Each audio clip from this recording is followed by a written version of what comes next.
Welcome back to Apex Season 3, ladies and gentlemen. We are now up to our main event for the evening. The rematch between Lunatic-Hai and Kongdu Panthera. It was a reverse sweep by Lunatic-Hai. The first time we saw these two teams way back when in Week 1. And we'll see whether it is going to be the same thing again or whether both of these teams have got some new stuff for us. Because already the rosters have been changed, Wolf. Absolutely. So, spoiler alert, we're having Jito starting today and not Who Are You. So it looks to be a more Tracer-focused composition. We'll see if some of the other members flex into the Genji, but it feels very unlikely given the hero pools of Lunatic-Hai. So unless in the time between the round of 16 and the round of 8, they've completely switched their positions and they're going to show us something we've never seen before. Looks to be very Tracer-focused, no Genji really coming into the situation. So an unusual scenario. Last time they swapped out a support for this, but this time it's going to be, of course, Who Are You, who takes a seat on the bench, at least starting things off. Risky. But I feel like it's best to have your sub in for game 1, so if things go awry, you can always sub them back out, because if you sub in the middle of a series, you can't sub them back out. So I like this choice to do the sub to start things out, and if things don't work well, they can always just put Who Are You back in the booth. Yeah, the thing that's really interesting, though, is that last time they used this sub, they managed to utilize the triple DPS. So not entirely sure how this is going to work, but let's hear from the players first up. 루나틱하이랑 제일 붙기 싫었는데 네.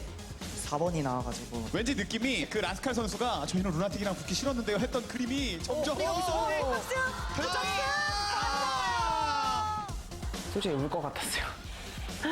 대진 프로 보고 조 보고 아 진짜 큰일 났구나, 떨어질 수도 있겠구나라는 생각하고 하필 8강부터 걸려가지고 힘들게 이렇게 간지.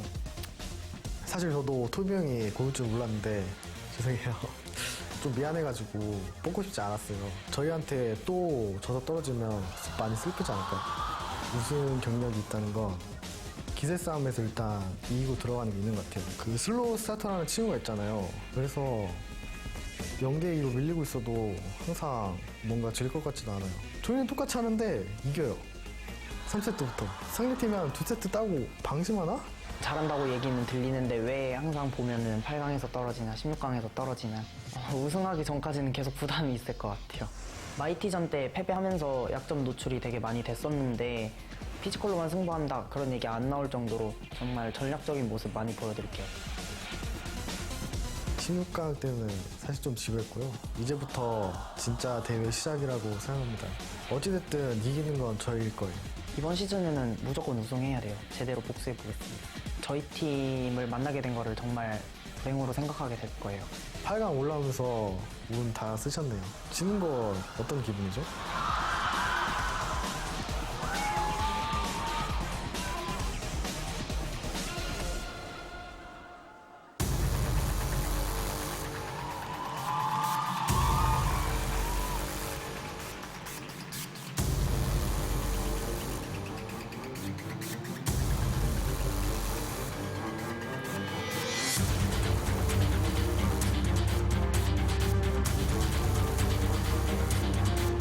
Overwatch Apex Season 3, energized by Hot 6, quarterfinals.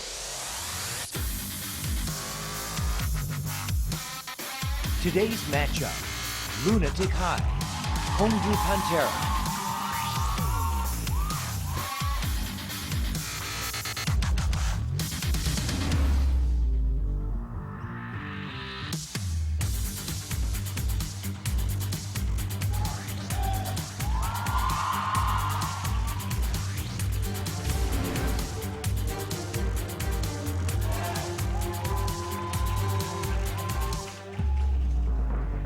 Okay, so Miro has a lot of swagger when he talks a heck of a lot of shit. I mean, that was some pretty gnarly words the man had for Kongdu Panthera. Yeah, and you know, his matchup against Fisher is not going to be an easy one tonight, so he's going to have to back it up when the Winston Tesla guns start flying, as we saw in our previous series. Huge cheers again, as Lunatic-Hai are the big fan favorites, but a lot of Panthera fans have come to watch tonight and to cheer, as they feel like the underdogs in terms of match history between these two. As Miro said earlier, Lunatic-Hai knows what it's like to come back from an 0-2 deficit. They did it against Kongdu Panthera. They did it against Runaway in the Grand Finals. So momentum, not a problem for this team. And As we saw earlier, Hongdu Panthera in that interview, they didn't want to face Lunatic-Hai, but they're stuck here anyways because Toby drew that 4. And they looked a little bit upset when he did draw that 4 as well, so hoping that he may have had better luck.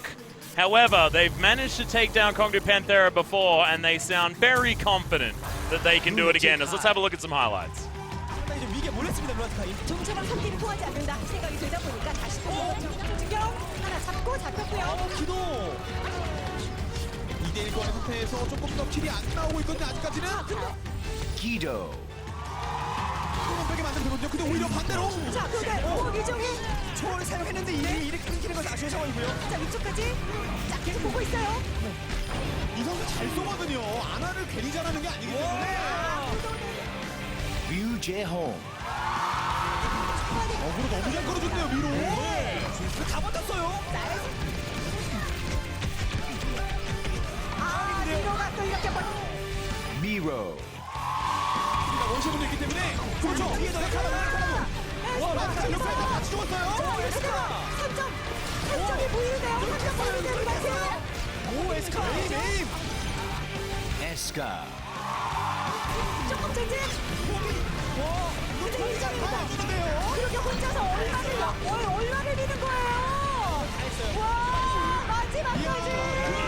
루시우 왠지 내쫓아내고요. 나부터 Toby. 완전 계속 쫓습니다. 자 근데 생체 소리 다 나는 것들도 한번 같이 넣어줘야 네, 되거든요. 자 중력자탄 이후에 호비 자 중바 둘. 존맛에 네, 계속은 안 되겠다. 이제 브레이크 한 번 걸 때가 됐다. Zumba. Lunatic-Hai. Well, they are your Season 2 champions and your most certain fan favorites right here. Exciting to see 2 different Tracer highlights there as well, as Eska's Tracer has been brought into, I guess, some harsh relief over the last few weeks, just given the fact that we've seen the uprising of so many phenomenal Tracer players here in Apex. Absolutely. I mean, no one can deny, not even Eska himself, the Eska lull is a meme, it's a thing, and I feel like as good as Eska has been throughout his career, his inconsistency is one of the big weaknesses of Lunatic-Hai. You'll see amazing pulse bombs, really good accuracy, coming in, the good tracking, but sometimes you'll see missed fights, you'll see lost 1v1s, even using ultimates, then dying in a 1v1 soldier versus soldier, for example. So definitely there's a wide range when it comes to Eska, and Lunatic-Hai fans are hoping he is on point tonight. Hoping the good Eska shows up, as definitely did in the latter part of the first time these two met this season and the round of 16 on opening night of Apex. Well, we know that it only needs to be in game number 3 as well, because this is a team very comfortable with a reverse sweep situation. But let's have a look over the other side at Hongdu Panthera. Luffy. 자 이게 그 파괴력이라고 할까요? 용검을 켜서 써는 것까지는 좋은데 그 이후에 이렇게 지금 펼쳤어요. 엄청나게. Fisher. 그 와중에 라스칼 선수가 그렇죠. 정리하고 있어요.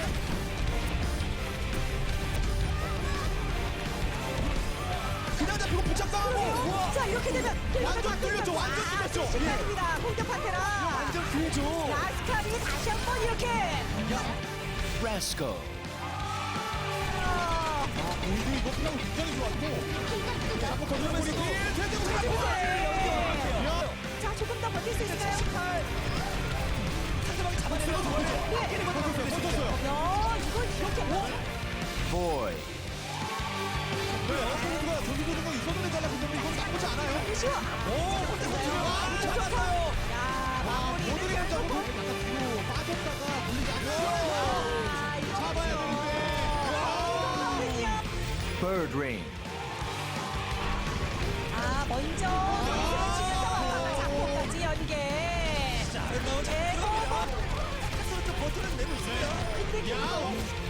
Waka Waka. Hongdu Panthera.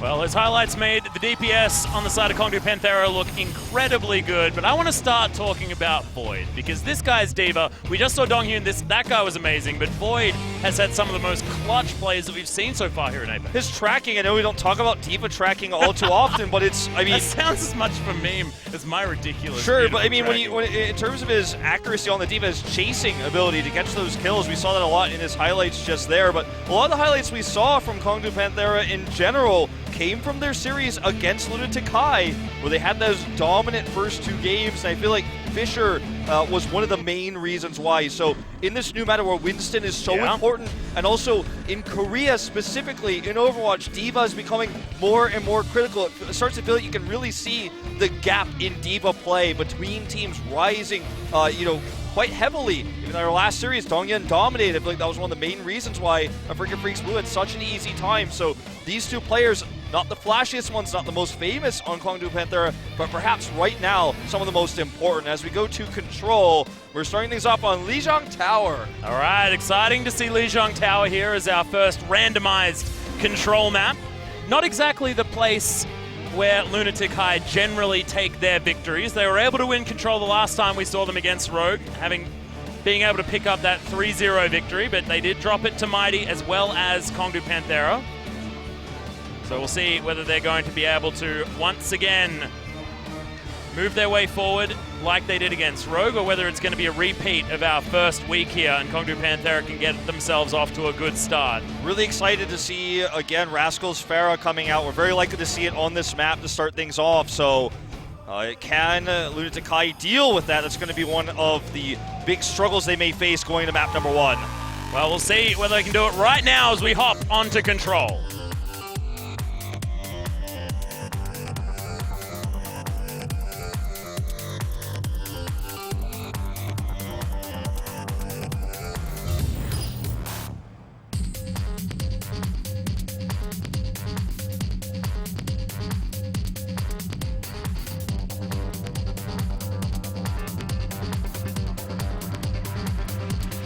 I get it.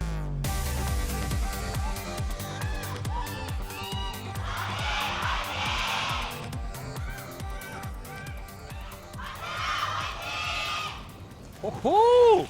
That was closer than expected, Wolf. Panthera fans coming out in full force. They want revenge. It's their adorable outfits, man. Absolutely adorable outfits. A lot of fans in the crowd wearing the sailor suits themselves, man. Yeah. Bringing it in. All right, so already question marks answered in terms of the composition. Guido's just going to be sticking with the Tracer, Eska on the Soldier. So we'll see if they actually continue with this. Lunatic-Hai fans here. I think it's cute. Rascal is going to be on the Pharah, so this Eska Soldier is going to be very important. Already the concussive blast. Wow! So Miro, all that confidence that we saw in that video is answered by Rascal. Of course, they were the ones having the conversation, Wolf. Yeah, and conversation answered here, at least with this first concussive blast. Now they have control of this choke point with a few more rockets coming in, looking for that ult charge as Guido looks to surprise. He's not building any ult charge if he's just waiting there for so incredibly long. Has to recall quite quickly. But is able to get around the side as Lunatic-Hai try and coordinate this response. It's a nice biotic field though, denying so much of that damage. Rascal just picked off. Has he taken a lot of damage beforehand? Eska avoids the knockoff from that team. Oh, bird ring! The Helix rockets, good call-outs there on the side of Panthera to give his location and also ask for some support to prevent him there from grabbing the health pack. Will this be the flip for Panthera? Doesn't look like it. Well, this baby diva battle's actually looking pretty dangerous for Void. The mech was gained by Zumba, who just hops back in it one more time. Pulse Bomb comes in, no stick available. All right, so Rascal yet again on the Pharah here, looking to find some picks, looks for the shots onto Eska. Unfortunately, good protection here so far from Zumba. As you can see, he's just babysitting everybody against us. Here comes the dive. Sound Barrier committed to counter it. Yeah, we've got a lot of ultimates available on both sides, but yeah, there's the nano, but he's booped off the edge! Waka Waka is going to secure that one. Toby picks up a kill of his own, but Birdring now with so much damage. Another boop kill boop. as Eska falls off the edge. this Lucio? He's booping on cooldown and picking up the kills, Wolf. There's a 2. They had the concussive blast boop earlier as well, man. Several here for Panthera. There's nothing cooler than saying blast boop on air, by the way. That's one of my favorite alliterations. Exactly. So the blast boop, super good. And now they have even an ult economy advantage currently with the flip. So you don't need ults when you can just knock people off the side of the map. Exactly right. That was a whole nano boost just completely obliterated by just Miro falling off the edge. It's just too good at a Kongu Panthera, and this is what we know that they're capable of. They need to stay on this point and continue denying. Eska does have himself his ultimate available, so that beautiful tracking is certainly going to be there. As Rascal, he's got a rocket barrage for himself, just trying to get rid of the defense matrix so that he can use it freely. But there it is. It goes down, eaten by Zumba. Like we said, that defense matrix so incredibly important. And now Lunatic-Hai capitalizing. Kongu Panthera with a very late transcendence from Luffy. Oh, Transcendence here now. Eska has this tag visor as soon as it expires. And it looks like this time it's going to be Void who's one of the last to fall. And that's just coordination far better from Lunatic-Hai. See you later. Absolutely nothing that Rascal can do. He was just trying to fall off the edge as quickly as possible. Eska says, I want to pad my KDA. Well, you know, that was really just a misjudging, actually, by Rascal, thinking that we were going to see Zumba was going to just continue moving forward there, and he saw the opportunity over the defense majors to get those picks. I know we're going far back in time, but he wasted his ultimate there, and that was the beginning of the end of that fight for Kongu Panthera. Well, Luffy's going to get taken down immediately here as Kongu Panthera run in, and once again, it's late on the ultimates. Both sound barriers go down, but Luffy, he's already dead. Birdring not going to get booped off as he's trying to run out here. He's in fact just getting beaten up by Miro, who's made sure that there is no soldier for this ongoing fight. Lunatic-Hai losing a lot of their health bars, but the overtime is now ticking down and the kills are flooding in for Lunatic-Hai. This is the championship match that we were wanting out of these guys straight out of the gate. As the overtime ticks down, that is a dominating first point. Absolutely. Better judgment of the team fights, and again, we talk about the matchups of the Divas, Zumba versus Void here. It was really the misjudging of Panthera, looking for opportunities that weren't there because Zumba just reacted so quickly. Notably, of course, on that Rascal rocket barrage. That was the beginning of the end, I feel like, for Panthera. And this Genji-less comp coming out from Lunatic-Hai as Who Are You is on the bench, looks really strong right now. Eska's long-range tracking when he's not being knocked off the map, very impressive, but feels like Guido is just the better tracer, way more coordinated, way better tracking than Eska so far. Eska's had his moments, but in terms of consistency on that first point, it's Guido. Oh, I have to prefer myself, Atlas. Yeah, well, at the moment, he's not going to be on the Tracer. He's now going to be the resident Genji. So this is the real test. Can Guido be better than Who Are You? This is his Which first I think Genji is going ever. to be very, very difficult. Yeah, this is his first Genji televised in Apex ever, so we'll see if he can make it happen. Impressing already on the Tracer. We haven't even seen how good his Genji is. No one has. Kongu Panthera actually going to do without the Tracer completely in this composition. Rascal goes back to his tried and true Genji that we know he's very, very good at.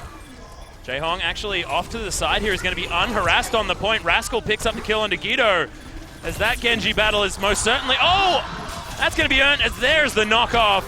Boy just says, see you later. My face when I just got Diva booped while I was trying to get some right-click kills. Yep. Poor Rui Jung. Body slammed by a giant mech. That is not what you want. As now, Kongu Panthera once again assume control of the point first up. They didn't last time though, and it didn't necessarily work out for them. Massive ult advantage. Guido is only able to build up to 37 compared to Rascal, who's sitting on that Dragon Blade pretty right now. Ordering going to have the tag soon, so just more consistent fighting there in this last fight. They're running the comp we saw from a Freaker Freaks Blue in the last set. There's that right-click kill. Yeah, did he just right-click balls right into Luffy's face? Looks that was like terrifying. Okay, Eska's going to come in with a pulse bomb. We'll see whether he actually can get the stick. I believe there was a defense matrix there as Lunatic-Hai, they come in with every ultimate that they can find, and they are going to be able to get the picks for it. In fact, almost everyone is dead on the side of Kongu Panthera. His flip is going to happen very quickly, and does so.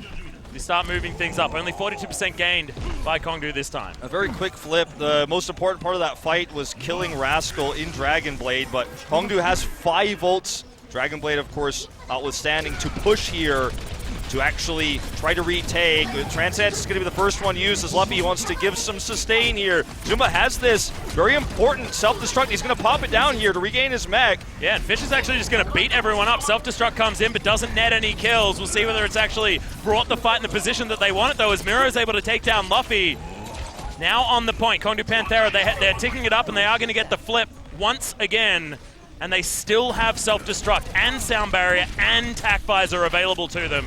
Yeah, Zumba using that self-destruct there, the early point of that fight is definitely going to be a problem for them, as Birdring now has a sound barrier, doesn't need the tac visor until his best opportunity. Oh, Guido! Knocked out by Luffy.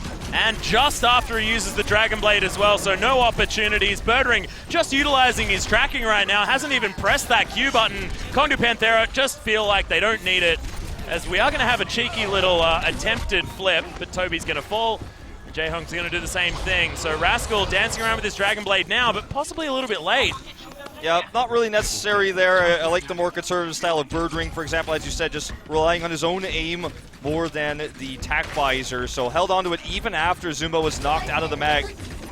So Void holds on to that self-destruct. They just want to save it there for the last push coming over for Lunatic-Hai. All they have is the Transcendence, as Guido was killed immediately with that Dragon Blade last time. Going to be desperation here out of Lunatic-Hai. Here's the Transcendence. Yeah, Jaehong's going to get them at least onto the point as Guido immediately takes down Luffy. Can Kongdo actually answer this as Rascal so extraordinarily low? Esker's going to be able to secure that kill, but that's going to be the knock off the edge. Void, he's just gone. And this should be the flip available now for Lunatic-Hai, as Kongdu Panthera will have some time to get a retake. And now it feels painful that Rascal did use that Dragon Blade, because if he had it now, they'd have a 6-ult push. They still have the 5, of course, and Luffy can actually use his Transcendence to actually build up the Dragon Blade for Rascal, so be basically invulnerable there coming in to get that ult charge. So I like that Kongdu just said, okay, let's just let this go. We're going to have a 6-ult push to follow this up. They didn't commit anything there. Now they're going to commit an Eska. Looks for the Pulse Bomb here. He's actually switched to the Tracer. Yeah, just doesn't get anything with it, though, as Rascal takes down Jaehong already. Kongdu Panthera now with a 6-man sound barrier, and Guido forced to get the heck out of this fight. He does keep a bunch of his health bar, but Luffy's taken down Toby. Miro falls as well, as Void continues to go on an onslaught. Zumba's mech is just going to mean that there is no defense available. Overtime should tick down, and this will be 1-1 on control as Kongdu Panthera answer back. We got a series on our hands. Oh, yes, we do. Very much a better control of the skirmishes on the side of Panthera. Much better coordination that time as well. And they had the better ult economy consistently. Obviously, when they had that longer capture, that's going to give them the edge there. But with the one exception of Rascal popping that late Dragon Blade, every time they had these big team fights, they only popped the ultimates when they were necessary, which is why we saw, instead of some desperation sound bearers, we saw the 6-man sound bearer, then the 6-man desynced Transcendence, so they didn't overlap, then the Dragon Blade coming in after all that said and done. So just better coordination in terms of ultimates. They had more to use, because in fights that were really close, they just simply didn't have to. And Eska, again, kind of stuck between the Soldier and the Tracer, with Guido here instead of Who Are You, kind of having to swap between them. They don't really have the opportunity to triple DPS here unless Zumba's going to switch over the Soldier, which would of course make them Diva-less, which has been declining in popularity. Yeah, most certainly has, but most people want to keep these Divas amongst it, which is why Who Are You is going to be the one on the bench. Exactly. See if that ends up being a liability for them later on. Guido, back to this Tracer, like you said, so he's just harassing around the side. Opportunities for some kills, but forced to use that recall. Jaehong's going to take down Rascal, though. This could be a great opportunity now for Lunatic-Hai to get themselves the first cap. And Luffy's going to fall down as well. So with a man advantage, should just be control being gained as Esker takes control of this high ground, and Void is going to be destroyed after his mech was also dispatched as well. So first cap, the first time actually going over to Lunatic-Hai. Yeah, much better fight here this time, getting the angles there with Guido. On the Tracer. Third person view is looking to look for the Pulse Bomb on respawns. Oh, Paul, that was very close to sticking it, but unfortunately just right between the goalposts. Felt very forced at the same time though, and yeah, like you said, just kind of not quite finding the stick. Build up that ult pretty easily though, as yeah, you're exactly right. Kongdu Panthera going aggressive. Rascal picks up the kill onto Toby, so dashes through. Transcendence going to be used from Lunatic-Hai. They're investing a lot, but they're 6 versus 5 now. Rascal with the Dragon Blade trying to pick up the kills as Miro says no, and the attack visor from Esker is tearing them up. Self-destruct comes down, but Zumba just buying all of the space that he could need. Yeah, now we're just going to see these spawns going to get split here as Fisher gets killed. So Desync's coming down, and Lunatic-Hai look very dominant here on Control Tower now. Very aggressive use of ultimates yet again, especially Guido trying to go for that cheeky pulse bomb, but they went out in the last fight. Rascal's Dragon Blade very passive, and actually it feels like Rascal's Dragon Blades have been hyper passive every time. He's going to look for this again. Unfortunately, didn't quite have 100%. Yeah, just building it up. Dashes in the back just to make them frightened. As Esker wants to work through his barrier. Yeah, so was I, as the pulse bomb does come in, but there's a barrier there. I believe it was just behind the other one, so understandable that it could be missed. But Lunatic-Hai now have themselves a sound barrier.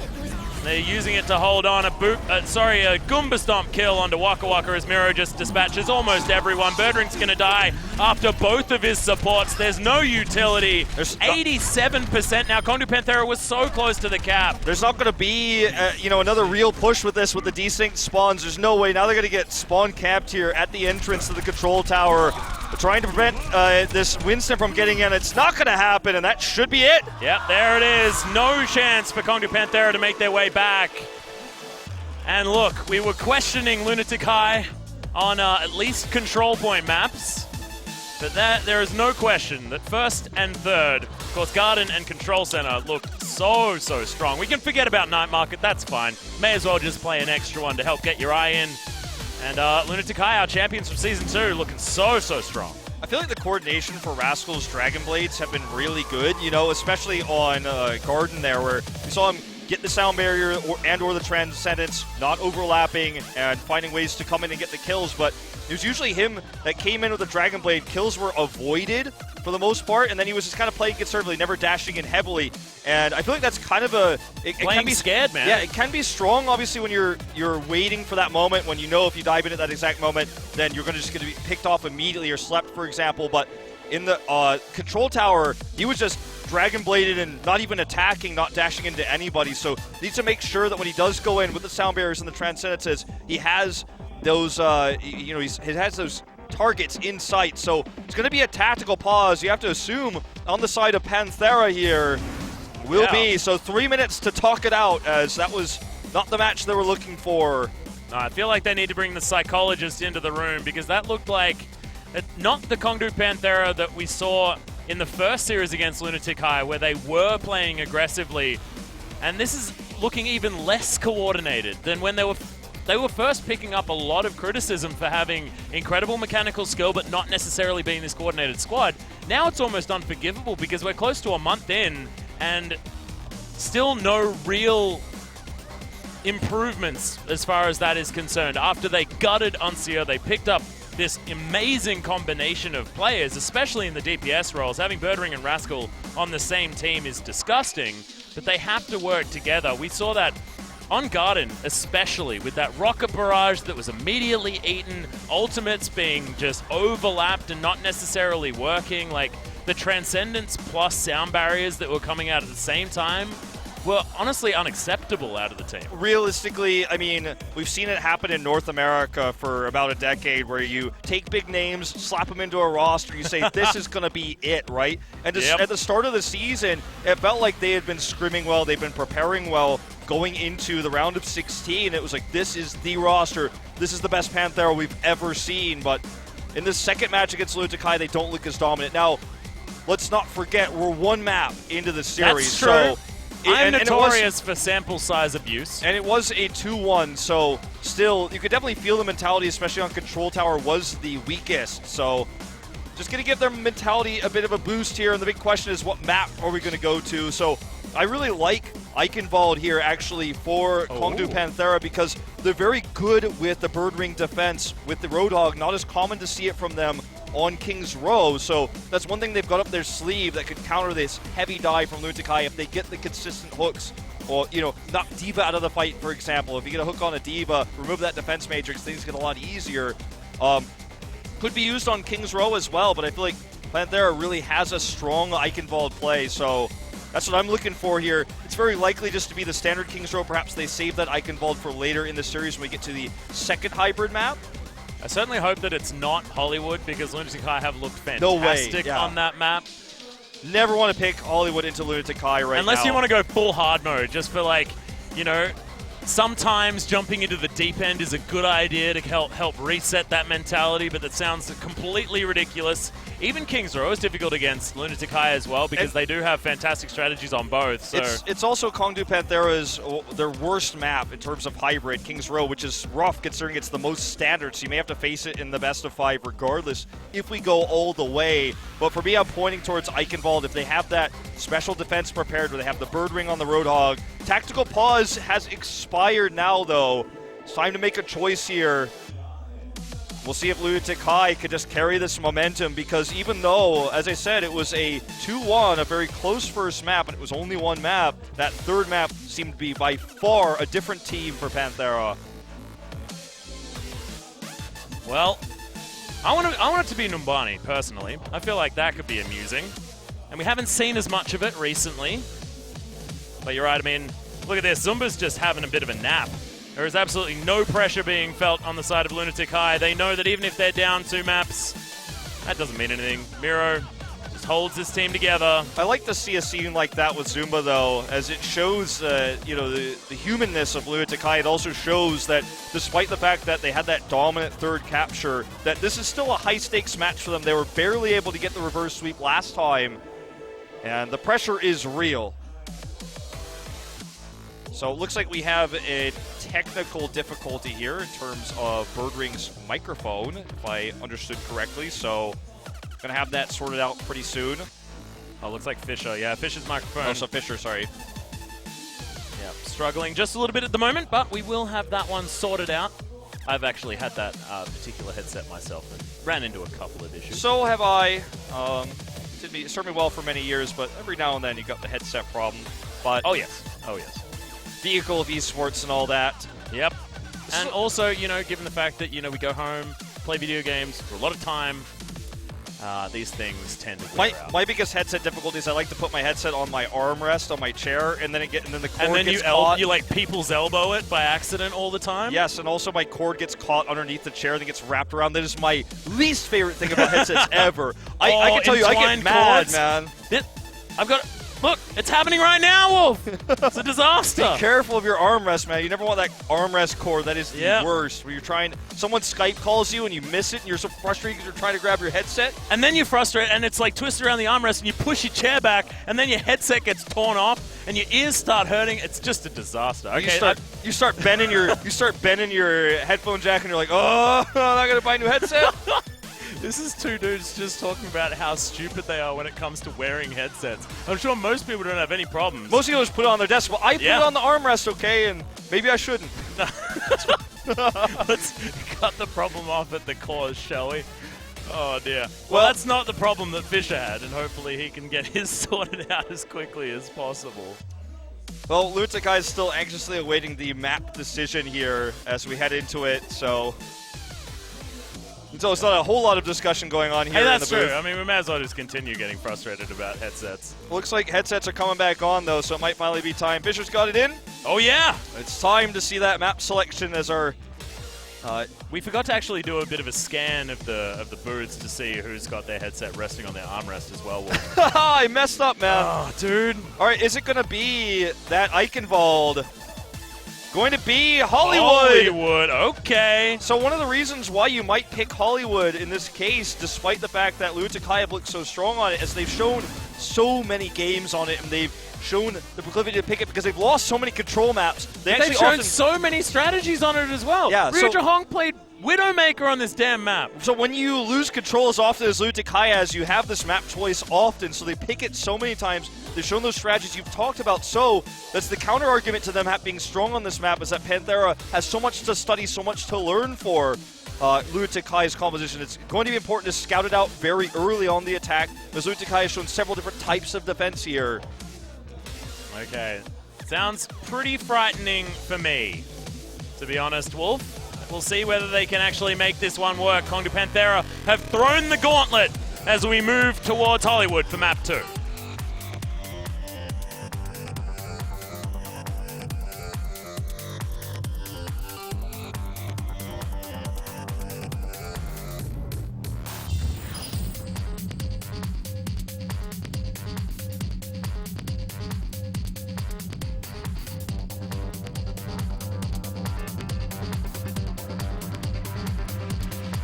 get it.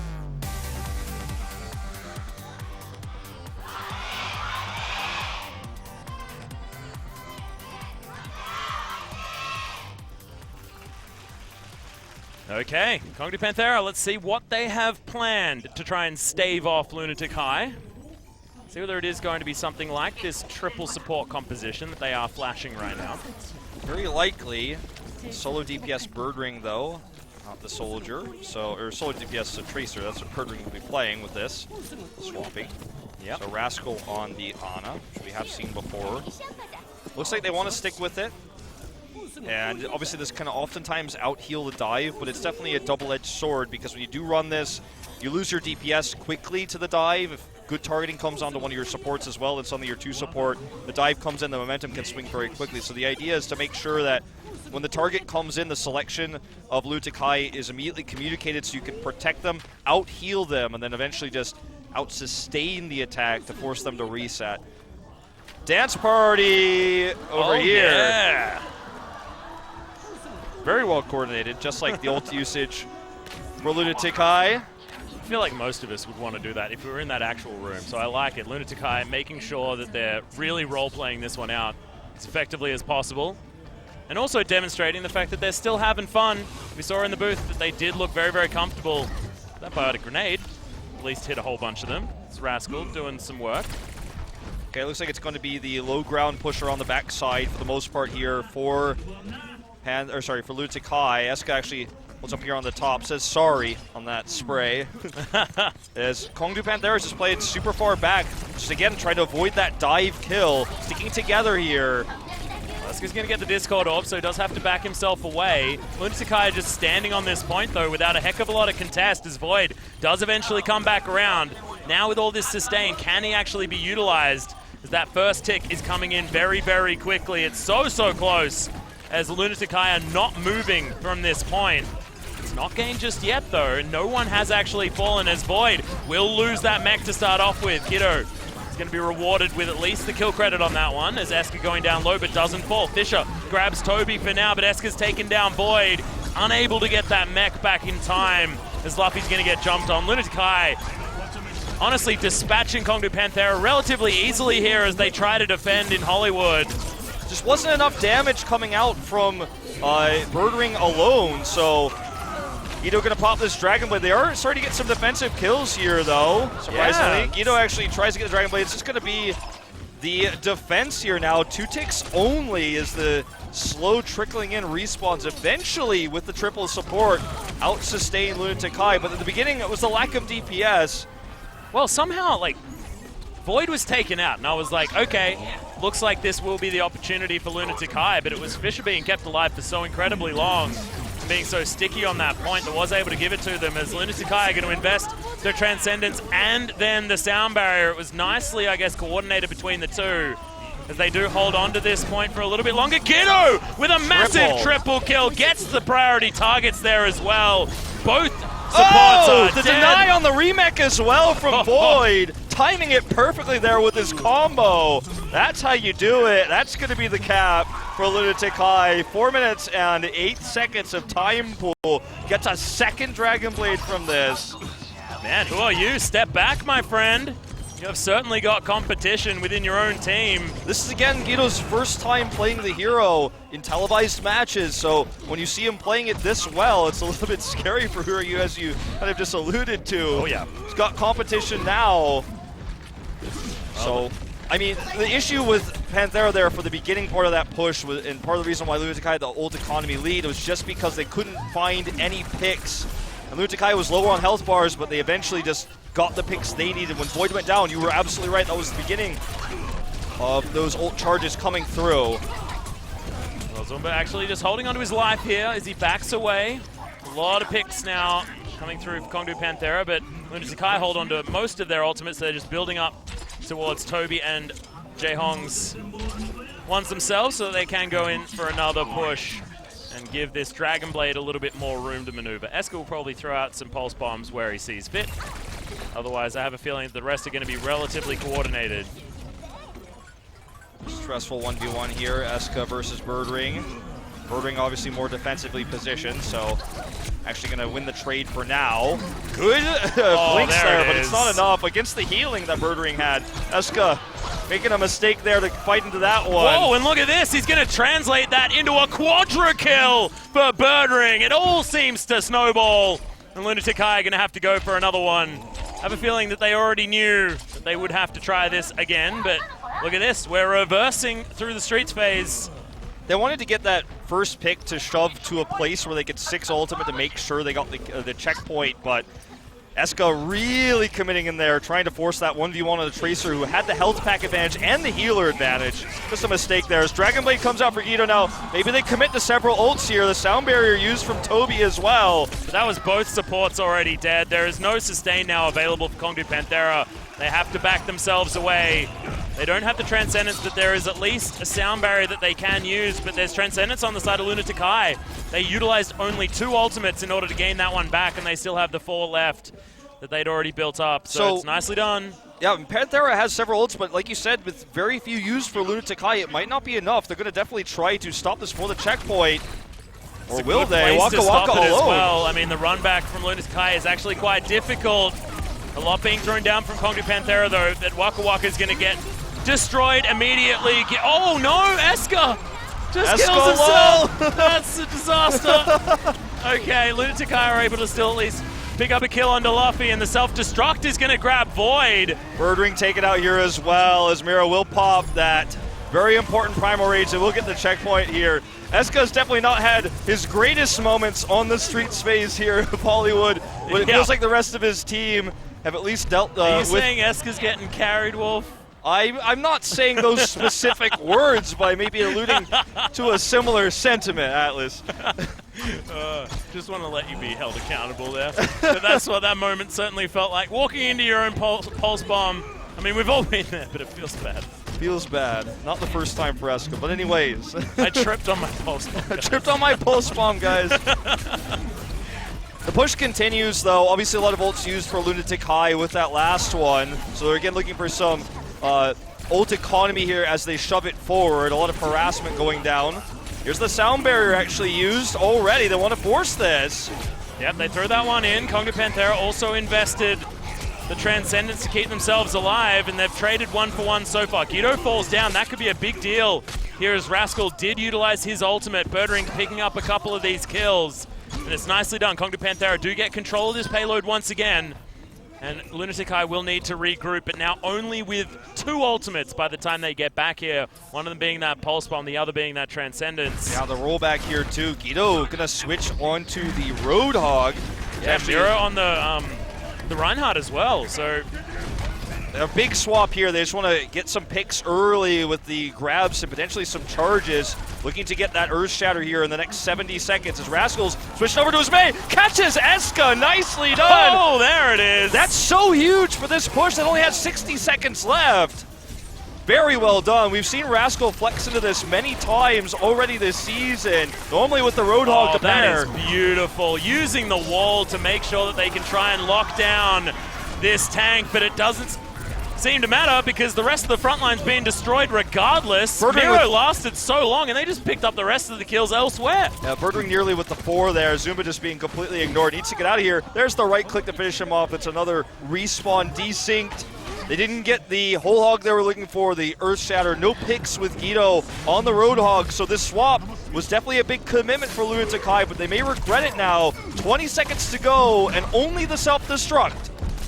Well, Kongdu Panthera have given up a fair bit of ground, but they have a fair bit to work with as far as ultimates. Failed hook, here comes the self-destruct against them. Void gets the double! Massive damage, Void coming in. This guy, he's looked so good. Avoids the self-destruct. Lunatic-Hai's was just thrown away as Zumba had to use it to avoid dying. And Kongdu Panthera wiped the floor with this team. Overtime ticks down and they don't get the completion. It's a decent push, and that first point was fantastic from Lunatic-Hai, but Kongdu Panthera deny them at that final choke. really interesting to me. We'd see the switch onto the Hog and the Reinhardt there as Rascal's flexing onto the Mei. But they immediately, like, that happened at the same time. And it was just Rascal's walls that helped Birdring dominate, cutting the D.Va off away from the squishies in the back line so the D.Va couldn't protect. So Zumba's just like, I can't get to you guys, I'm so sorry. I guess you're just going to get blown up. Birdring gets the triple. And the hooks from Guido were just, I don't think he hit a single one that entire push. Part of it, obviously, the Mei wall minimalizing the area where he could actually try to hook. Yeah, he was basically rendered useless as that Mei wall just cut up the entire walkway. And he would have had to move all the way around. He was only around corners and things like this. No real room to find those hooks. Yeah, I mean, we could speculate as to what the idea with the Roadhog in the Reinhardt switches were, but because of the walls there, the hooks unsuccessful. I feel like there was definitely a plan for Lunatic-Hai. Definitely it was a smart strategy. It's like find a pick, be really tanky, and like be on that payload for as long as possible until you can get the hook that you need. It just didn't work out though, and yeah, it felt like it was unnecessary, and it looked silly when it failed that hard. So really unfortunate they can't get the completion on one of the easier hybrid maps to get that. Panthera looks to run standard dive here. Rascal on the Hanzo, but we know that's just going to be for a Sonic Scout. I hope he stays on it. I hope so too, but I doubt it. Yeah. I'm actually just really disappointed because we didn't see it in our last series as well. And I thought that that was probably going to be the most opportunity for a Hanzo to come out. It feels bad, man. I feel like before this tournament is over, we'll see some... Like, Libero was my last hope. He was my last hope. Hey, he's not out of the tournament yet. Could see it against Envious. Hey, that's true. That's true. Okay. So, ooh, nice shot there from Ryo Jung. Builds a 3, builds the 5. Oh, he's sticking with it perhaps here. Sonic Arrow comes out the first. Dream! Here we go. It's what you wanted, Atlas. Let's see if he can make it worth. As obviously you can tell, the quicker reloads here, the faster knocking of the arrows is definitely giving him a lot more DPS overall. No picks just yet. Bubble here going to be a problem for him, but now he's starting to find the damage. Yeah, we know the Lunatic-Hai are very, very good at this particular composition. Void already taken down the mech, no defense matrix to stop these arrows as Rascal's just fishing for these kills, but he's untouched. Ain't no one can move him off this point. We've already hit the 3rd tick. And this dive from Kongdu Panthera just seems to be something that they can't deal with. There's a headshot finally onto Ryo Jung, and he's being answered. So, Zumba takes him down, but Birdring's taken out Miro. Not a lot of opportunities as now Void sitting on this point feeling comfortable. Lunatic-Hai seem to be back in control once again. Yeah, just for the time being here, Void actually wants to commit, and there's the Discord to help get the kill. This is going to be the cap, so very similar times here. 5:19 coming out for Panthera.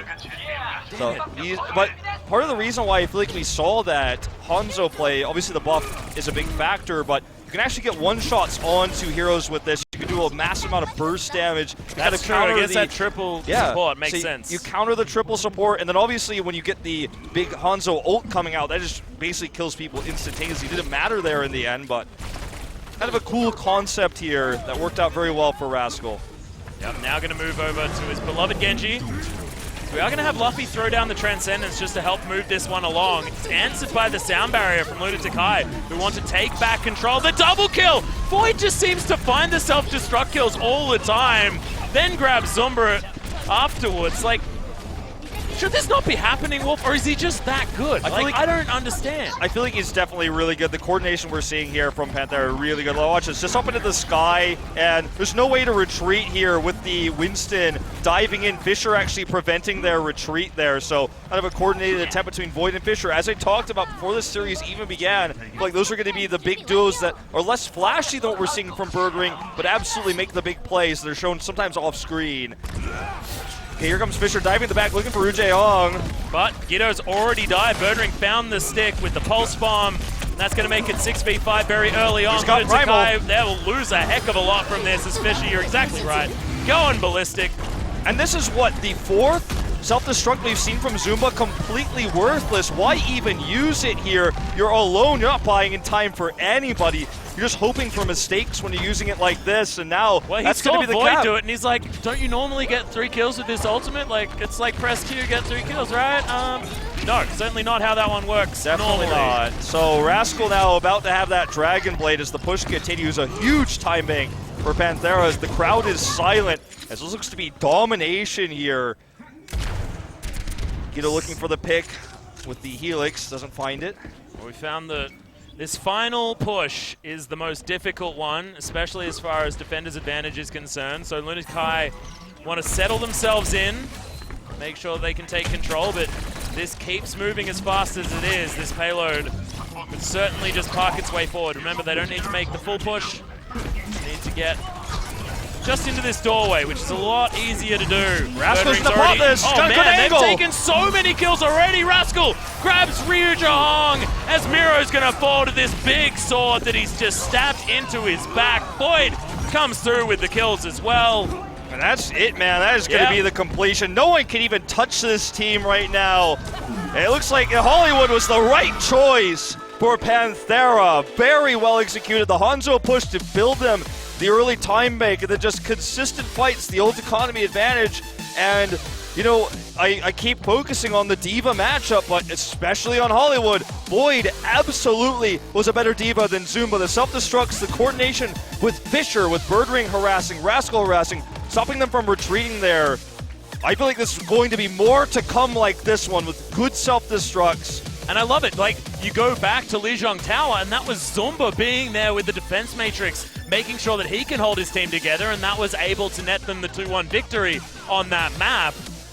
So much of this is coming down to the D.Va play, and now that we're tied up 1-1, it's going to be a different storyline to the last time we saw these two teams, and Kongdu Panthera have an opportunity to do a sort of reverse sweep of sorts after just one loss, you know? Yeah. Like, maybe this is where their mental gets turned around, because that was a much better looking Kongdu Panthera than we've seen in the past. Nesca is in the captain's chair as well. Some shaky moves on attack, some really unfortunate mistakes on the Tracer, so mentality maybe a little bit low now for Lunatic-Hai. Yeah, don't want to trip on your pulse bombs, guys. That is certainly not what you want. But we are going to go to a short break, ladies and gentlemen. When we get back, we'll see who's going to be able to take down this series between Lunatic-Hai and Kongdu Panthera.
언제 어디서나 깔끔하고 상쾌하게.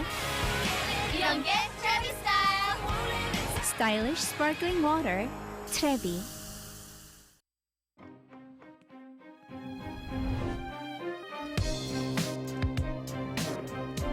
노력은 선수를 만들고 코어 i7 프로세서는 멈추지 않는 파워를 드립니다.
Welcome back to Apex Season 3, ladies and gentlemen. We're all tied up between Lunatic-Hai and Kongdu Panthera. This is what we wanted from this series. We wanted at least more than 3 games, Wolf, and we're guaranteed to get it. Kongdu Panthera looking fantastic, though, on Hollywood. Dangerous map to choose against Lunatic-Hai, who've looked so good on it.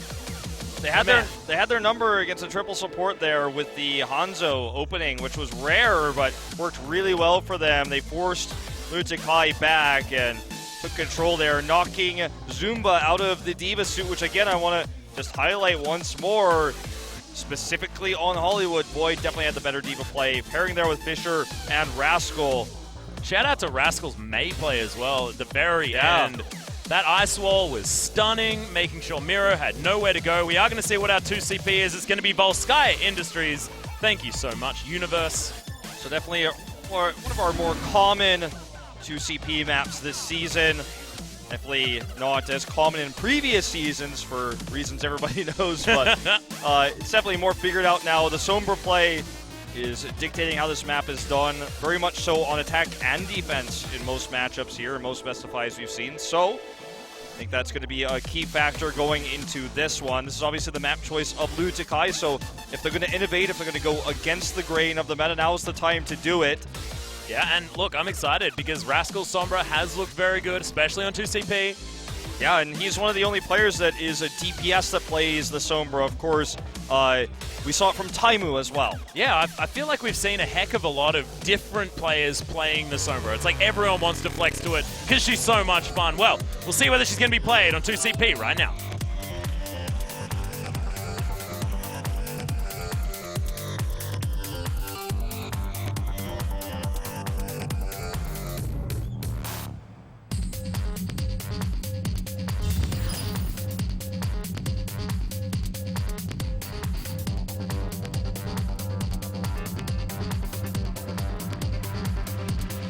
I get it.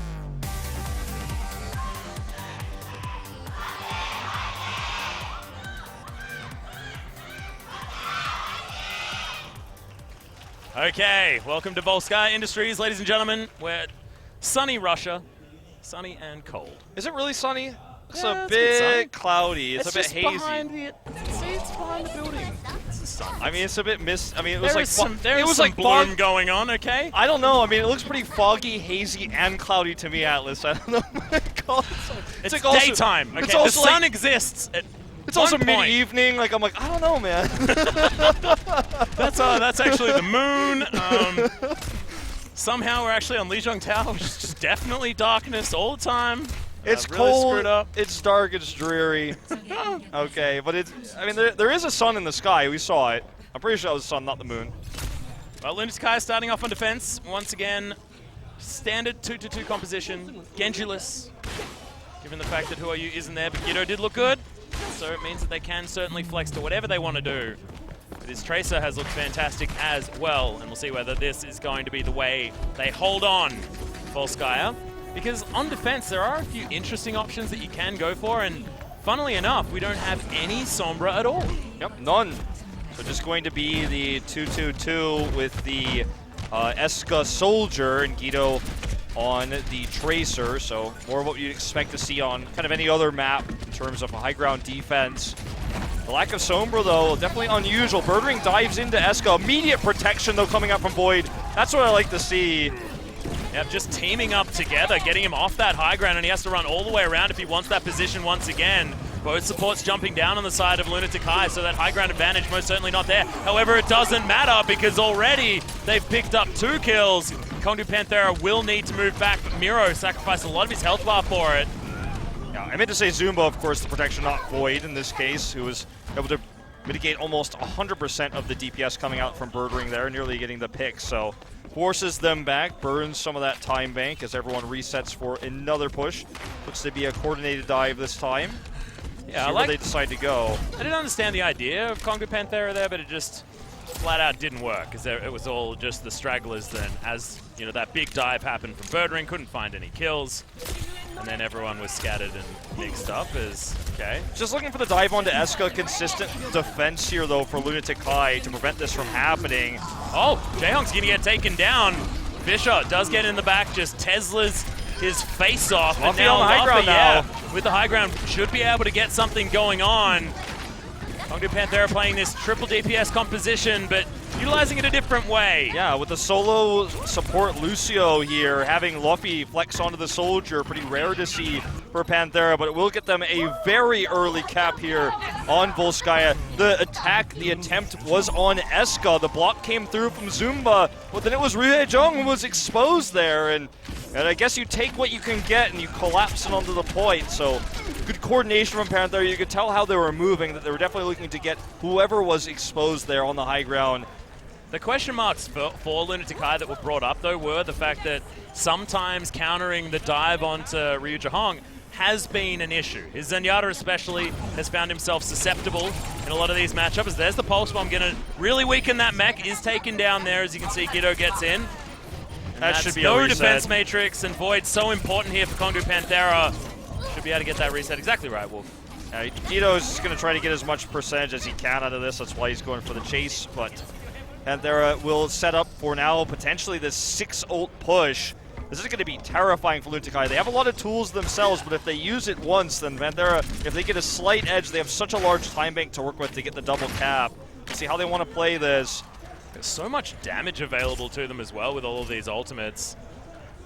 Attack Vise are going to be very useful, but as I say that, Luffy's just getting picked off by the damage from Eska, who's just taking control of this high ground. Okay, he's going to go for the flank here from behind. This could be amazing. He finds Eska, oh, takes out Helix Toby. Rocket onto Toby. It's going to be able to grab him the kill. Tac Visor in here now. There's okay, a very big monkey with a nano boost that should be able to deal with him, but look at this. Fisher, he's also been able to get the work done, and then there's Eska. He still had the high ground. He was still dancing around. And it should be that Lunatic-Hai can answer this one back, but still a lot alive on the side of Kongdu Panthera, and Rascal now switches over to the Sombra. They really want this. You know, they had such a large ult advantage. I thought they were just going to walk away because Lunatic-Hai had to use everything. But they start to commit everything they have too, and like you said, with the switch of composition, it makes more sense that they would be doing the commitment of ults here. Post-bomb attempt here by Guido. Not going to find any kills, unfortunately. The defense, though, should actually commence here for Lunatic-Hai. What is this? He always gets kills with that dang ultimate, and now they're flooding through. Only Miro and Toby are still alive. Miro just finds himself back in, but look at his health bar. It's getting evaporated. We're ticking. We're already up to the first one. Second tick now, as everyone from Lunatic-Hai has to get hit finally. Zumba. They've made it onto the point, but it's just Zumba utilizing his mech to try and hold on. No main switch. It's just stragglers. Tac Visor's there to clean up. Sound barrier in as well. Kongdu Panthera looking so strong. Toby pushed off. There's the kill on Miro, and that is going to be the cap. 330 in the time pool.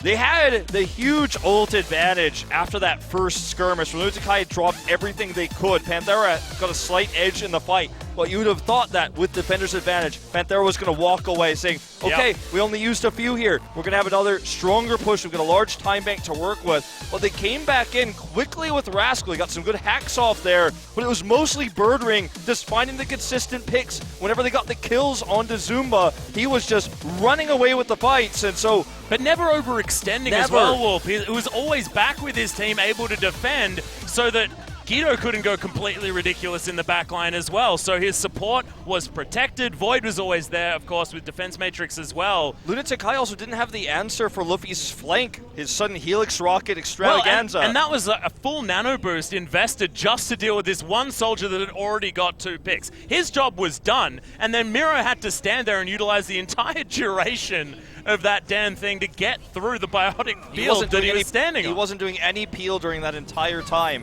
So, speaking of Rascals, Sombra, we're going to see it here again now on the defense, a more standard defense from Panthera as what we've come to know in terms of Season 3 meta. And I know you guys at home are excited to see what he can do now on the defense. We saw Chips from Envy do some amazing things on the Sombra. So what this offers when you have Rascal as a DPS on the Sombra instead of using a support is it allows Luffy to flex into the soldier. He's already shown that he's a very good soldier, as we saw with that flank attempt in the last fight. So it's normally if you had a player that's weaker on the soldier, a support player is not good at soldier, this would feel like a weak composition using your DPS, but because Luffy has that experience and is a solid soldier player, as was just shown on attack, I like this setup a lot for Rascal. It's not the first time we've seen it, and I don't think it's going to be the last. It looks like a lot of comfort here from Kongdu Panthera with his triple DPS, so Rascal is just going to try and find himself as much ult charge, maybe even a cheeky kill onto Toby, who's gone down so incredibly low. Not forcing anything, just doing what he can to harass. Translocates back in. Didn't even take damage, though. He was just getting back with his team. Because look at that, Birdring. Off to the side, it's Guido that was able to find a lot of damage there. Still pushing this one through, but not a lot of ground being gained here by Lunatic-Hai so far as Rascal takes down Eska. With That's Luffy's huge. Help. Yeah, good coordination. I feel like the callouts for Panthera have been really good, just saying whoever's low, where they are, and when to hit them. So we're going to see the boop here. Not even needed. He kills him midair. There's another shot there by Birdring to help finish off Toby. And that is a shutdown push. Ult economy advantage, massively in favor of Panthera. They have the EMP available. As you always tend to. And the thing is, like, I don't even think they have to use it here because they know that Lunatic-Hai doesn't have ults. They all got picked so hard. There's no ults, so probably going to wait until a big ult push comes out for Lunatic-Hai. As I say it, though, here comes the sneak around the flank, and here we go. Yeah, EMP comes in. Didn't even need to break any shields with it either as the pulse bomb comes through from Birdring. Doesn't find the stick as Miro is actually able to get a pick onto the soldier player. Does make his way back, but he's a long way away from this battle. Now Eska, he's got a lot of space, but actually has to move away. And finally, Eska got a lot of damage done on this soldier for the attack here. Sound Barrier going to protect everybody as Rascal is out of this fight. We're getting a second EMP.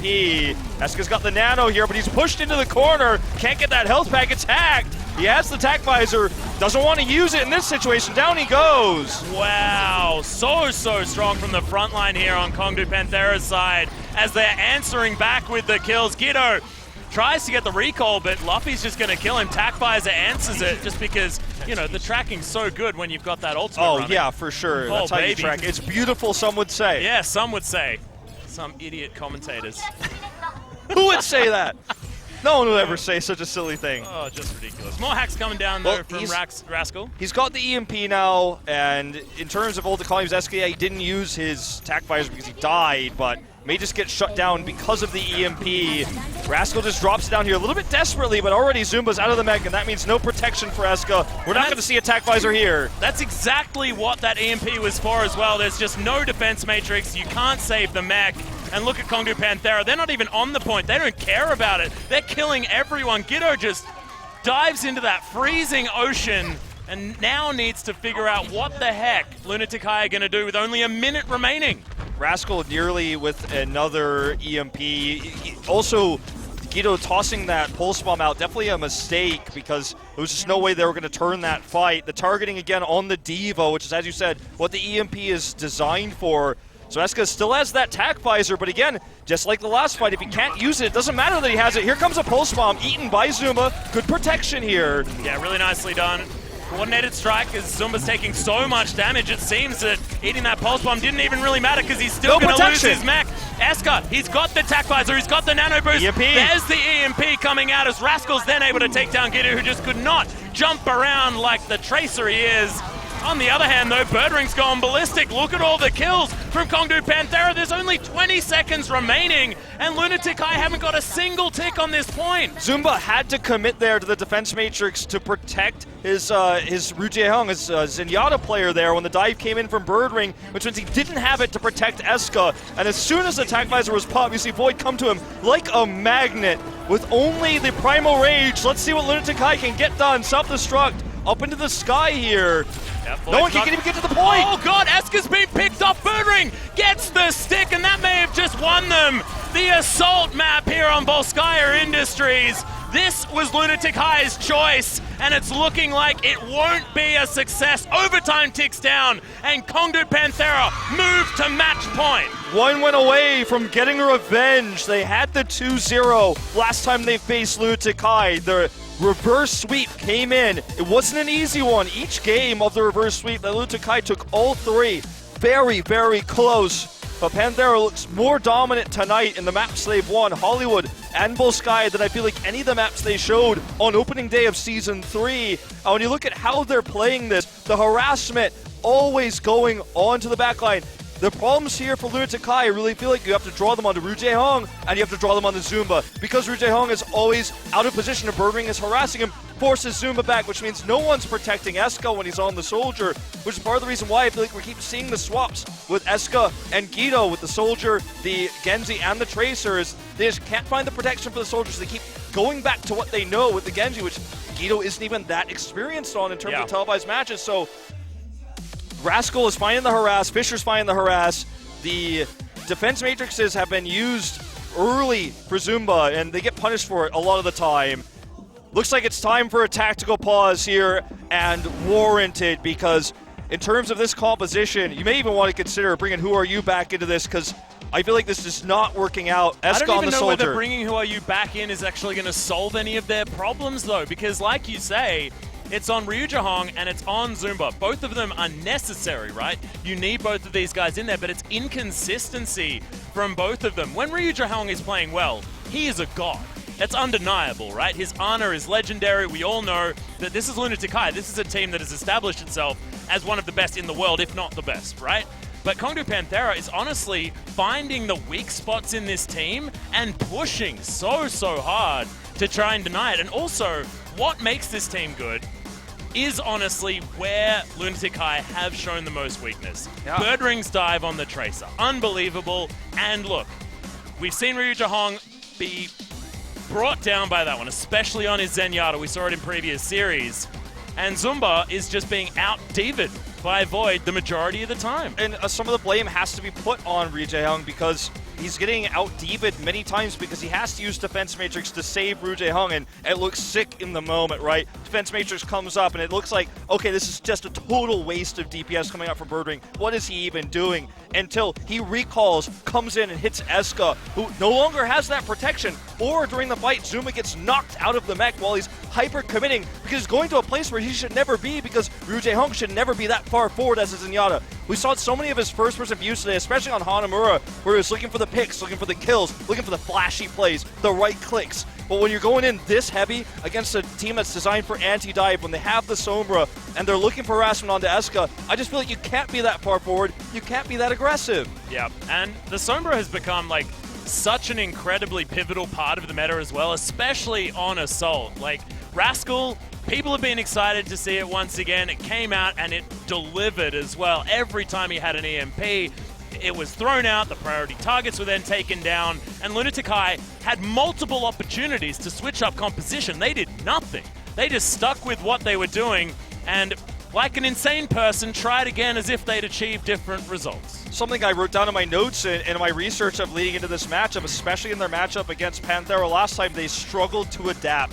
They ran the same compositions over and over again, running a hit scanless comp against Farah, for example, when Rascal was playing it. Things like this that shows that when Lunatic-Hai has a plan, they stick with it. They're hell-bent on that.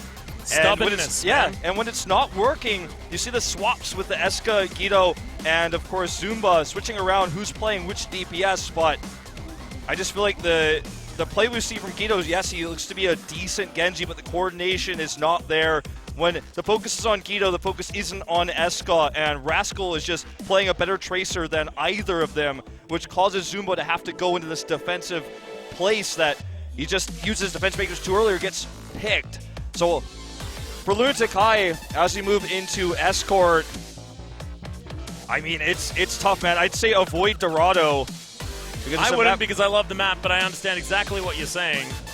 It's a map where we've seen Kongdu Panthera with amazing holds, with the with Bird Ring on the Roadhog and the Rascal May, which we already saw do very well on Hollywood. So that's my don't go there map. Perhaps Route 66 will be the way. Let's see. I want Gibraltar, but I always want Gibraltar. It's not going to be. It's going to be Dorado. Brave against this team to pick the Dorado. But last time we assumed that. I mean, this was Hollywood, and it was Kongdu Panthera's choice, and they were able to take it down.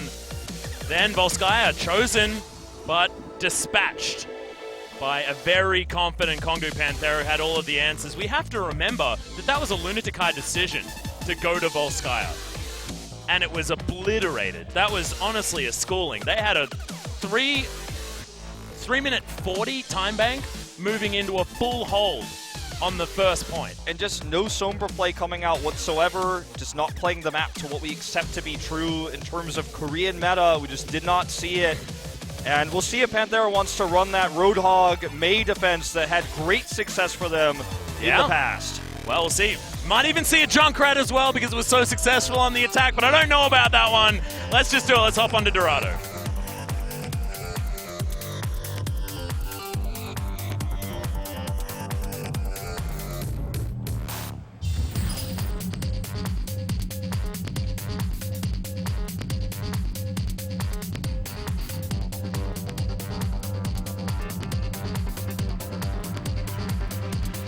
I get it.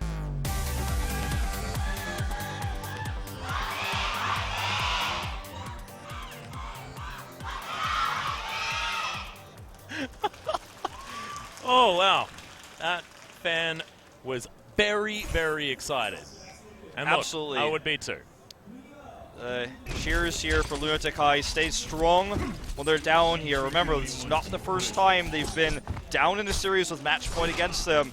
Two very specific series that come to mind, as I know I sound like a broken record at this stage, were the grand finals against Runaway and then their match against Kongdu Panthera on opening day in the round of 16. They bounced back both times. That's the really frustrating thing, right? Is you get to match point, and if you're going to win, you always have to get to match point. But I could imagine that Kongdu Panthera are now feeling worse. Sure. They're like, oh no, we're at match point. We've made Lunatic-Hai hit Super Saiyan mode. What is going to happen? But if they play like they did on that assault map, God, Volskaya looked so good for them. They need to keep up that momentum. They're on a comfortable map now. Everything is going Kongdu Panthera's way. It looks like they're going to go with a standard composition here, just with that Sonic Arrow coming out from Luffy. Should move himself over to something else afterwards. We'll see whether it's the Zenyatta or the Ana. Probably going to be the Zenyatta with Or this he goes stop. for the Soldier again, who knows? Well, he's sticking with the Hanzo for now. Here we go. Guido's already super low. Eska doesn't pick on the Fisher. Rascal goes down. We'll see if we see a swap here. If he wants to stick with it. Well, yeah, it does swap into the Zenyatta. He swapped immediately. He just managed to get a quick scatter kill out of nowhere. Toby was unfortunately a little bit too far up. So they are pushing this one up. So we'll see whether they actually make it through this choke point that has been a difficult one for people to move forward in. I like Ru Jaeyoung switching to the Ana here. Definitely going to stick to his more accomplished hero, where he's going to be forced to position himself very far into the back lines. Rascal here just not really feeling all that pressure from Miro right now. The huge dive in, nearly punished. Yeah, all the harmony on him, and honestly that Tesla gun did not feel all that much of a problem. Bit of a tickle. Yeah, a little bit of a tickle, as Rascal's going to win No one dealing This with Genji Birdring battle. right now. He's just sitting in the back looking for more picks. Oh, 1v1's gets it. Eska. Not even needing the recall. He still has it available. No blinks. There's the recall. Almost kills himself with the pulse bomb, but he's going to be fine. That was more of a celebratory ultimate there as he picks up the kill onto Zumba all too easily as he was trying to reset anyway. But look at this. This is dominance. Domination coming in here. Dominance for sure, Atlas. Is the ult economy is way better. Guido was picked several times there, and nobody dealt with Birdring. Where was Zumba when he was getting the kills? Where was Zumba when he 1v1'd Eska? There's nowhere to be seen, so the push continues. They get this very early cap. They've got such a nice time bank to work with now. He's looking for something else here. Again, if this doesn't get a pick, it forces Zumba to use Defense Matrix early, so it's win-win as long as he can get into position. Messes up the jump there, unfortunately. Yeah. Well, Rascal does go in with the Dragon Blade. Just looking for Ryu Jahong, but doesn't actually find the kill. Toby's there as well. Guido picks up Luffy on the background, but look at this. Birdring coming in and getting the kills. Rascal bought so much time, and that's Ryu Jahong finally going down as the dash comes in. Birdring picks up another onto Toby. Rascal just on the chase here. There's no way out for Miro. Oh, man. Feels like Lunatic-Hai's falling apart. Rascal's a man on a mission right now. He's the one that looks like he has the confidence that Miro had before in that player interview that feels like so long ago. When you look at this duo of the Genji and the Tracer in terms of harassment, it's just so crisp. Just kind of having flanks on both sides. Lunatic-Hai is struggling to deal with both ends of this dive. Not even coming in together, just splitting and going for the backline from two different angles of approach. Guido, though, does get the pick on the Waka here. Well, Transcendence actually comes out from Luffy as well. That is a big deal because Guido still has that Dragon Blade. Waits for it to time out, and now he's going to throw in that ultimate. Reflects a lot back, but it looks like he's getting dealt with. Zumba gets a double kill with his self-destruct. What is it with that ultimate in this particular series? As now Miro, he's going to be able to capitalize, and Kongdu Panthera unable to continue this push forward. It looked so strong.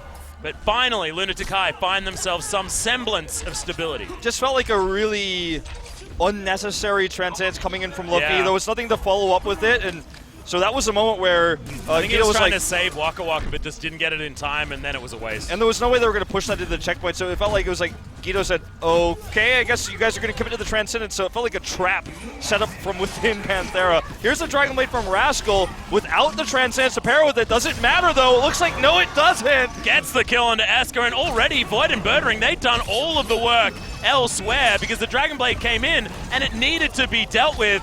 Waka Waka's going to be able to grab both the mech and the Diva. Zumba's going to go down, and this is all looking too easy as another checkpoint is being encroached on. Lunatic-Hai losing their members.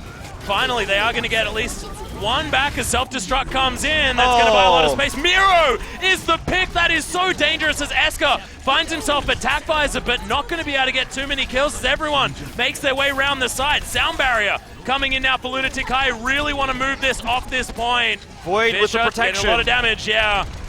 But still, it looks like the sustained healing coming out, and Guido's now going to have this Dragon Blade. Doesn't look like this is going to be the push. Coming in 4 meters away, but Eska survives through all of this.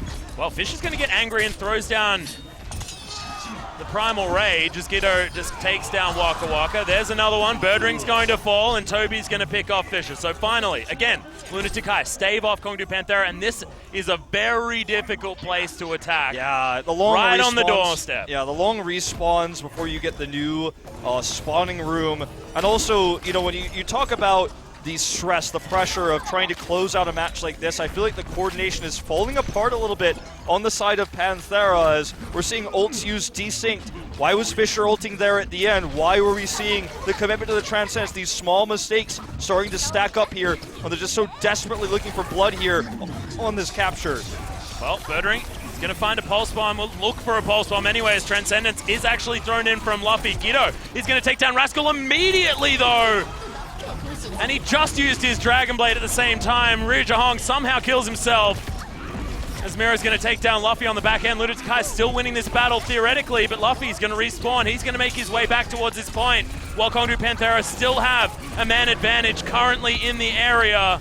How is Birdring still alive? Just doing so much extra damage. He's going to have a second recall in a second here. Oh my Insane. God. He gets the kill on the Zumba. Miro narrowly survives, but he almost went down. He may still go down. That's going to be the capture, but Birdring just uncontested. Yet again, the king of Tracer in this best of 5. He is popping off. How did he get a second recall in there when somebody was focusing him? I don't know. It was all going wrong for everyone. And honestly, I don't know how Ryujahong died. Like, how did that happen? I'm not sure. He must have gotten booped or something and it just didn't show in the kill feed. We didn't have it on screen, but now he's switching over to this Zenyatta where he's been very weak, and you could bet Birdring's going to look for a pick onto him here as soon as he gets vision. Okay, he confirms the location, and he is very tempted to come up there and look for that pick. Eska also a vulnerable target if Zumba uses his defense matrix. Okay, not going to. He knows Zumba's down here, but he wants to knock D.Va out of the fight first. Well, Miro's actually already been taken down. Ryujahong is going to take down Fisher as well. It is a Winston-less battle currently, but there's the tack visor from Eska, trying to get the kills that he can. Oh, good Helix rockets, but not going to get enough damage onto Waka Waka, who will be able to heal himself back up. Kongdu Panthera now just waiting for Fisher to return, but some control now being gained by Lunatic-Hai. This Birdring just being frustrated. He has the health pack, so he doesn't have to recall here, which means he can come back in for another pass. Oh, he's looking for the pick on to Ryujahong. Going in, the supports are together. Oh, did he find the pulse bomb? No, he didn't. Close call, but he comes back in with Waka Waka's help, and they get the pick. Transcendence now used on the side of Panthera. Self-destruct as well. They're still moving this payload through as well. Rascal Falls had the ultimate available as well, so that is a huge deal. Guido coming in strong for Lunatic-Hai. Now Zumba is forced to go back. We've got 20 seconds on the clock. Kongdu Panthera trying to push through the power station. Okay, Rascal has that ult available. They're going to have the Primal Rage. This is going to be a very tough defense for Lunatic-Hai, but they're going to have to self-destruct at the very worst case scenario to defend this. Okay, here we go. Winston dives in first. Remember, Primal Rage available. Rascal with attack visor already. Zumba out of the fight. Void out of the fight. Yep, Miro Eska's going nuts. He's got his own tack visor, and he's getting the work done, but Primal Rage comes down. It's Fisher trying to hold on, but Kongdu Panthera are going to get wiped, and that's the overtime. Calling it over for Lunatic-Hai. They hold it off, but that is a lot of distance here on Dorado for Kongdu Panthera. Nearly the full completion there. And at the very end only did we see Rascal struggle to find picks. He missed a few pulse bombs. The attempted pulse bomb where he almost actually knocked both supports down, Toby and Ryu. That could have been the game-winning move. That could have been it. Birdring had to found that. I have to give him a lot of respect throughout the entire series. He got a lot of picks, forced a lot of defense matrices to be used, stayed alive in a lot of fights, but that was actually the moment in terms of decision-making that impressed me the most, where he had the pulse bomb and he held it for so long. He could have had maybe 2 pulse bombs in the time he held it, but he wanted to look for the game-winning move. He failed to hit the pulse bomb in the end, but you have to respect his conservative nature there of hanging on to it and looking for that money shot. Yep, so right on that corner, that is where Kongdu Panthera need to push this payload if they want to end this series right here. This is their opportunity to answer back for what was a pretty devastating reverse sweep in the first round, because Kongdu Panthera in their first 2 matches looked so strong, and then it all fell apart as Lunatic-Hai just won that mental battle and swept them all the way back through. Now, this is a very scary moment for Lunatic-Hai because of the fact that in this moment they're mortal. I mean, quite literally, if they cannot push all the way, that's it for them in this best of 5. They drop down to the losers match. The most stressful moment for them in this series is right now. There's very much a concrete limit on what they have to do in terms of compositions here. Is it going to be the attack Junkrat? Switch to it. Okay, no. That would have been sick. I was hoping for it. Oh well. We got no smites on this particular roster. Could it be, for the most part, mirror compositions? Rascal, though, on the Soldier, and Ryujahong swaps over to the Pharaoh. What? Okay, we're going to go single support, triple DPS. Ryujahong just going to go head back to home and say, all right, I was just trolling for perhaps just looking for some extra information or a big blast to knock everyone off the high ground, but well, Guido's going to kill Birdring, so that is obviously something went right for Lunatic-Hai. Birdring will respawn and now find his way back in, but that has bought a lot of space with that man advantage. Giddo able to move so far forward as well. Kondu Panthera taking a lot of damage from Esker as well. It's just a field day in this alley. Just better defense, though, from Void. They dove onto Rascal specifically. He has so much self-healing as well, they just couldn't break through. And they end up losing Zumba as a result, and this push is going to be, for the most part, halted. Yeah, the trade is going to be for Fisher, though, as Esker does get Void's mech. So not a lot of frontline now remaining as this payload continuing to move forward. Rascal, he wants to set himself up position. Kondu Panthera just trying to keep him alive as best as possible. Miro makes his way in. Esker. Nice Pulse pulse. bomb comes in, and Void is going to be taken down with the help of that pulse bomb. Yeah, it doesn't stick, but it gets a lot of extra damage done there. Birdring's not as successful. Here's the big Transcendence coming in now, so to force this point. Sound barrier to answer, though. Yeah, it's nicely done from Lunatic-Hai. They're very, very close as Giddo is going to get the dash kill. They're picking up kills left, right, and center here for Lunatic-Hai. And there we go. The first point, checkpoint, should be taken very, very quickly. It's another one of these moments where an unnecessary ult came in. Rascal with the tack visor there. Could give credit to Waka Waka for the sound barrier, but the tack visor was used so late it was hardly ever going to find an impact, right? So that's going to be unfortunate. He doesn't have it. He could build it up fairly quickly, but it's a really important moment where Soldier gets the free high ground with the tack visor. Would have liked to have it to defend this next push through the middle phase. I don't want to call it Streets phase. It's kind of a Streets phase. Streets-ish. Streets-ish, a little bit. Yeah. I mean, they're on the street, so.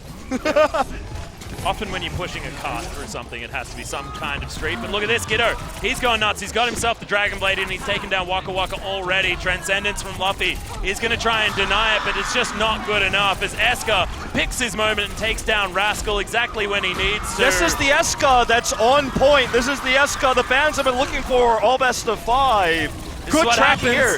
Yeah, Pulse Bomb's going to come in. That's going to be Miro falling down, so Birdring gets at least something back, but you're right. This is all about Esker. Has a Pulse Bomb, is not going to trip on this one, I have a feeling. You have to be critical of these ults, though. I mean, these ults that we're seeing that feel like solo kill. It's like, oh, I'm going to die, but ha, got you. But, well, now you don't have your Pulse Bomb anymore. Now you don't have your tack visor anymore. Now you don't have your Transcendence anymore. We've seen so many of them on this map specifically. It just feels like Panthera's not communicating well anymore. Telling people to hold their ults, look for specific holds. Struggling here on Dorado. So the ult advantage still goes to Lunatic-Hai despite the strong push. Well, that is going to be a Pulse Bomb doing absolutely nothing. As Esker threw it straight into a defense matrix. Miro's, however, still going to be able to get the work done. Rascal's going to commit suicide onto Giddo, unfortunately. There's the self-destruct. Not exactly where they want it to be. Zumba, he's got his as well. They really want to stop this cap because this is the money point. This is where you do commit the ults to hold it because you absolutely want those long respawns. This is the toughest point, quite literally right here in terms of respawn walkbacks. Void also wanted just to get his health bar back, so threw down the self-destruct, got straight back into the mech one more time, and he's happy to build that up again. Exactly, that's the kind of commitment you need if you're not going to get kills, just to make sure you hold this point.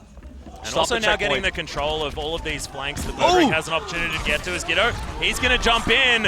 It's a decent biotic field, but Esker's going to be able to take him down. And look at this. The kill's just streaming in for Lunatic-Hai. They are going down low, but it's not low enough. Birdring gets Ryuja Hong, but who cares? Toby's getting boop kills onto Void. They should make it to the second point. That they will, and I don't know what the coach said to them in that booth, but it sure as hell is working. They gave them Michael's secret stuff if you guys have been watching your Space Jam. That's what it could be. That's what it feels like, and it feels that the momentum has shifted completely from Panthera, who's shown great ult coordination. Birdring and Rascal went together on the Genji and the Tracer, wrecking so much havoc, but on the Soldier, Rascal has been very low impact here on defense. Oh! Esker's going to get picked up. Speaking of which, he gets at least this one. Yeah, so Rascal's going to be able to do some work. Zumba taking some control. He's out of the picture, though, which means Rascal can find a little bit of extra damage here. Looks like they're just going to reset for another push instead. I like the control of this choke point, though, that Kondu Panthera do have with the high ground advantage. Should be jumping through any time now. Giddo looking for another pick. Here's the dive together with Miro, as you said. Waiting for this moment, this opportunity. Forcing out the Transcendence. Wow. So nice. They thought that he used the Dragon Blade, I think. Now he's going to pull it out as a Transcendence, and Zumba's already picked up a kill. And look at this, Lunatic-Hai. Giddo is a monster. That was so beautifully orchestrated. We'll see whether this is enough picks to try and get the victory as self-destruct finds no one.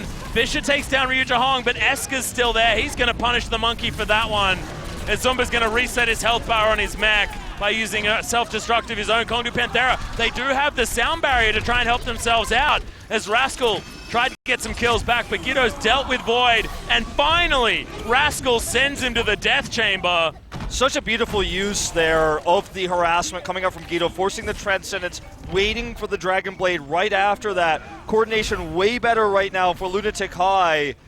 And they not only they use a lot of ults here, but they have 2 minutes left to actually complete this point now. So even though they used a lot, they have a lot of time to eco push their way into a 6 ult push, or just get a pick and look for the finish that way. Remember, they don't even need to get the finish because Kongdu Panthera couldn't get it all the way forward. So they only need to make it to that second corner. Sound barrier from Lunatic-Hai. They want to try and own this one, but Toby's going to take down Birdring. They're not going to find any kills with the Pulse Bomb, but it doesn't seem to matter as Fisher's going to go down. Guido building towards his Dragon Blade. So only close. 5% to go, but Esker, he's the one that's able to pick up the kills, and Guido. Void is pivotal for this Kongdu Panthera roster, and there's a Dragon Blade. They're just going to camp this, force this in. Transcendence, one last attempt here from Panthera. Rascal doesn't have the Dragon Blade, but he does get the pick onto Guido after that Dragon Blade expires. Oh, they are so incredibly close. It's a meter. They have to be on this payload, but Luffy is going to get dove on and taken down. Waka Waka answers with the kill on Zumba's down. This push is over, I think. Oh, Void, he picks up Zumba, so that's going to be that. Fisher takes down Ryu Jahong as well, but look at this car park.